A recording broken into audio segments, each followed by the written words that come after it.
કેમ છો બોટાદ? અમારા મિની બ્લોગમાં તમારું સ્વાગત છે. क्या ये क्या बक रहे हो?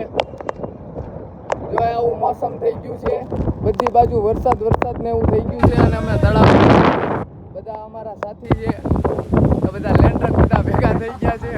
હેલો ગાઈસ, તમે જોઈ શકો છો બહુ એટલે બહુ વરસાદ આવે છે. અમારા મમરા ભરાઈ ગયા છે અને અમારા પ્લેન આમ જો આ એક તો જો જો કરે ઈ આ મોટો લેન્ડ ટ્રક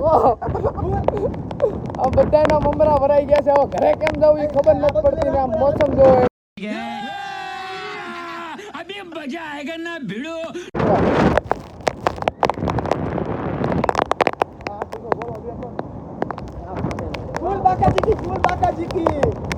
બહુ વરસાદ આવે છે. અમારે ઘરે જવાનું કેમ જવું એ ગાડીમાં પેટ્રોલ છે નથી, એવું છે. વચમાં ક્યારે ઊભું રહી જાય કાંઈ નક્કી નથી. कौन है ये लोग? कहाँ से आते हैं ये? માંગી ગાડી લઈને આવ્યો છે આ તો જ આ. ગાડી પોતાની 10 વર્ષ નથી પણ માંગી લઈને આવ્યા એમાં જે પૂરા પ્રાણ અમારો ચાલુ વરસાદ છે હા. જઈશું તો ગાડી ભાઈ ન જતી